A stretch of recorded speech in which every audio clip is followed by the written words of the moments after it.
Hi, welcome back to my YouTube channel. I'm so excited to have you here with me. So for those of you who are new here, welcome. Let me introduce myself.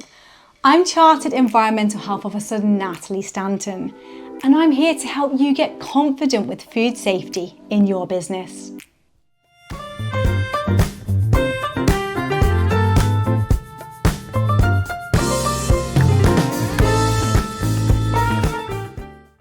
So today then, I wanted to talk about how to safely freeze and defrost food items. Now, freezing food doesn't actually kill bacteria. What happens is when you freeze food, bacteria go to sleep and they don't multiply, but they're still there. The technical term is that bacteria become dormant when you freeze food. So let's now just look at some of the key things that you need to consider and know when it comes to frozen storage. So first of all, make sure you freeze food as soon as possible.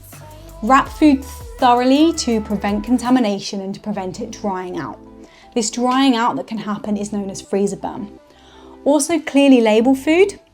When it comes to hot food, make sure you've properly and safely cooled it down before you freeze it. Then it's recommended that most frozen food items are stored at -18 degrees centigrade or colder.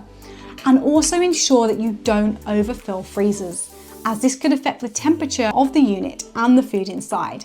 Most freezers will actually have like a maximum fill line, especially the chest freezers, so make sure you look out for this. And also when it comes to frozen storage, make sure you check temperatures regularly. Now, it is good practice if you're running a food business to check the temperatures twice a day and to record them. And you can actually do this by probing in between packs of items in the freezer.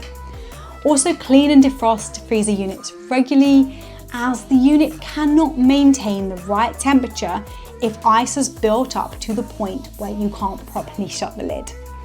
Now, when defrosting freezers then, make sure that any food items are transferred to another unit, and then don't transfer food items back until the freezer unit you have defrosted has reached the required temperature again.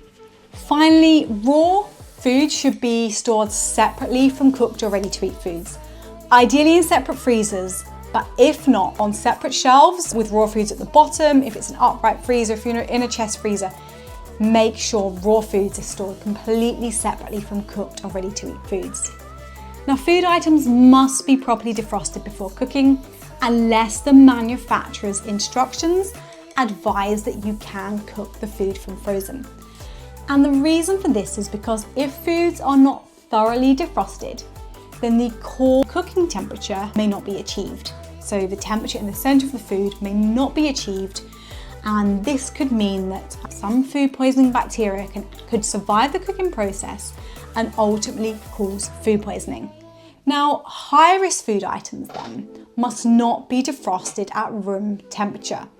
And this is because bacteria actually start multiplying on the surface of a food once you start defrosting it. Now, once food has fully defrosted, it should either be used straight away or stored under refrigeration and used within 24 hours of defrosting.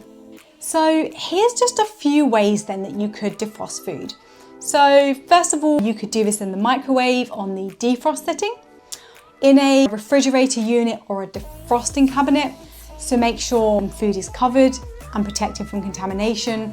And when you're defrosting raw foods in a fridge, make sure that you do this away from any cooked or ready-to-eat food items. So for example, defrost raw meat at the bottom of the fridge. So place into a suitable container first and then into the bottom of the fridge. Another method then to defrost food is you could place food into waterproof containers and then submerge them in clean, cold water. And there you have it, how to safely freeze and defrost foods. Now, over the coming weeks, I'm going to be releasing quite a few more videos containing food safety tips to help you and your teams. If you want to be the first to know when these come out, then please hit the subscribe button below. So thank you so much for choosing to spend your time with me.